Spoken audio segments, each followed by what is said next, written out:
So ano ang dahilan ng desperadong galawan ni Senator Amy Marcos laban sa sarili niyang kapatid at pati kay First Lady, kundi makapanira lamang? Walang basihan. Dahil kung itong test na to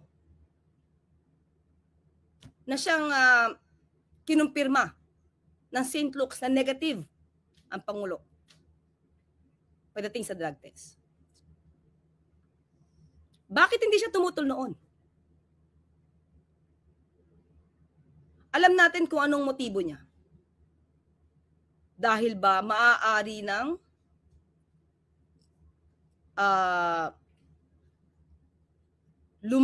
lumarga ang pag-iimbestiga tungkol sa korupsyon at maaaring tamaan na ang kanyang mga kaalyado. Mga kaalyado sa Senado? Hindi ba siya natutuwa na yung kapatid niya mismo, ang Pangulong Marcos Jr., ang nag-umpisa para imbestigahan ang mga maaanumalyang flood control projects na to? Ang Pangulo ang gustong maglinis ng kalat noong nakaraan. Bakit siya masyadong concerned ngayon about di umanong paggamit ng drug test? Samantala, ang dating Pangulong Duterte umamin nagmamarihuana at nagfentanyl. Hindi niya kinall out. Pati yung pagnanakaw ni dating Pangulong Duterte, wala siyang pagtutol. Ngayon, ang Pangulo mismo gustong luminis ang bansang ito. Bakit nagiging hadlang si Senator Amy Marcos? Anong gusto mong patunayan sa mga sinabi mong ganyan? Matagal ng issue to at napatunayan na to na hindi totoo ang bintang na yan. Ginawa nyo yan para siraan lang ang Pangulong Marcos Jr. Nagpagawa pa kayo ng AI-generated na video. Pero nung hindi umubra at napatunayang peke, lahat na lang ng pagbibintang para masira ang Pangulo, ginawa nyo. Pero lahat yan, peke. Lahat yan, fake news. So, Senator Amy, sana naman, maging makabayan ka. Tumulong ka po sa pagpapaimbestigang ginagawa ng sarili niyong kapatid. Tuligsain na lahat ang mga korap.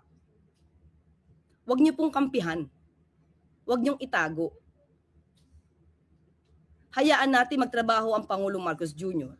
para masawata lahat itong korupsyon na to.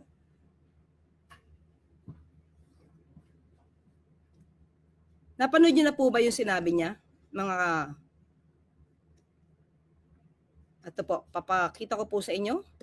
I-share ko po at isahin natin kung gaano siya kadesperada. Batid ko na nagdadrag siya.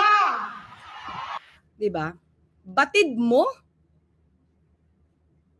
Samantalang nandiyan ang test ng St. Luke, sinabing hindi.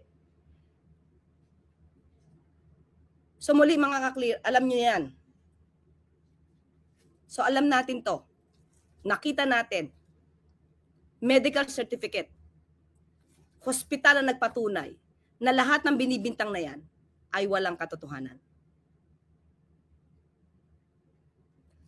Muli, alam na natin kung saan gumagawi ang isang Senator Amy Marcos.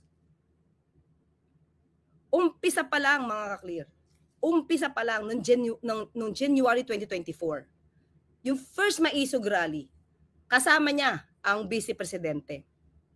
Kung paano pastusin ng dating Pangulong Duterte ang Pangulo natin. Tumawa pa siya. Hindi siya tumutol. Wala siyang naramdaman na hinanakit para sa kapatid niya. Na yung integridad at pagkatao ay niyuyurakan harap-harapan.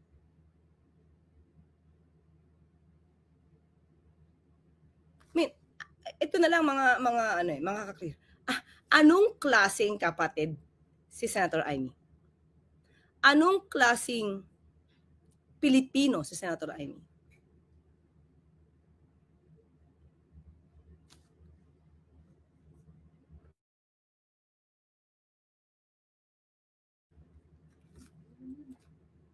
Kung totoong makapilipino ka at totoong makabayan ka, Senator Amy, tumulong ka sa pag-iimbestiga. Dapat na ma-pinpoint, dapat maituro kung sino talaga ang sangkot sa korupsyon. Huwag mong sirain ang kapatid mo. Hindi ito ang issue ngayon. Matagal ng issue to, pero since wala kayong makita sa Pangulo na anumang issue ng korupsyon, kung saan-saan nyo dinadala ang issue. Nakakahiya, Senator Amy. Nakakahiya.